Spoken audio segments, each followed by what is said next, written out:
Hello बच्चों, let's read this question. Main difference between chlorophyll A and chlorophyll B is. हमें यहाँ बताना है कि क्लोरोफिल ए के मॉलिक्यूल और क्लोरोफिल बी के मॉलिक्यूल में मेन डिफरेंस क्या होता है।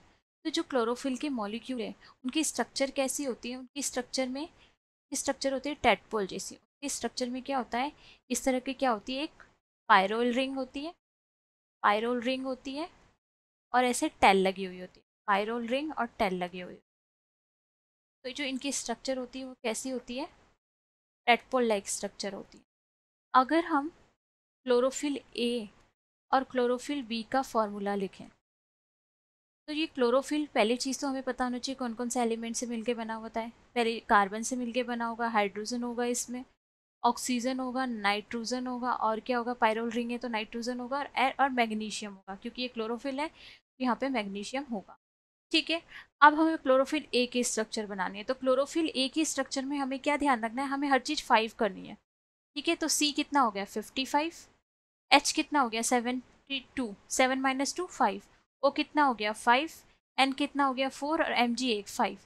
तो ये हमारी स्ट्रक्चरल, ये जो हमारा मॉलिक्यूलर फॉर्मूला है ये किसका हुआ, क्लोरोफिल ए का हुआ। अब क्लोरोफिल ए और क्लोरोफिल बी के मॉलिक्यूल में एक बेसिक डिफरेंस ये होता है कि क्लोरोफिल ए में C3, जो कार्बन नंबर 3 है वहाँ पे मिथाइल लगा होता है, CH3 लगा होता है, जबकि क्लोरोफिल बी में जो 3 नंबर का कार्बन है वहाँ पे एल्डिहाइड जुड़ा होता है। तो ये बेसिक डिफरेंस होता है दोनों के बीच में। तो अगर अब हम क्लोरोफिल बी की स्ट्रक्चर बनाएंगे तो हमें क्या करना होगा, एक ऑक्सीजन ज़्यादा कर देना होगा और हाइड्रोजन को कम कर देना होगा। 2 हाइड्रोजन हमें कम करना था क्योंकि यहाँ पे एक ही हाइड्रोजन है। ठीक है, तो इसकी स्ट्रक्चर कैसी हो जाएगी, C55, H70, O6, N4, Mg। तो यहाँ पे हमसे बेसिक डिफरेंस पूछा था कि क्लोरोफिल ए और बी के मॉलिक्यूल में डिफरेंस क्या होता है। तो क्या होता है मेन डिफरेंस कि 3 नंबर क्लोरोफिल ए में कार्बन नंबर 3 पे CH3 ग्रुप जुड़ा होता है, जबकि क्लोरोफिल बी में CHO जुड़ा होता है। तो अब हम ऑप्शन पढ़ते हैं। तो CH3 of chlorophyll A is replaced by CHO in chlorophyll B.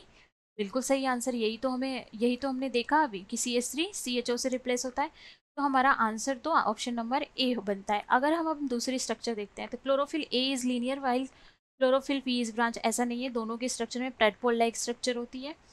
Third option देखें तो chlorophyll A has no Mg while chlorophyll B has Mg। बिल्कुल गलत बात, दोनों में Mg मैग्नीशियम का आयन प्रेजेंट होता है।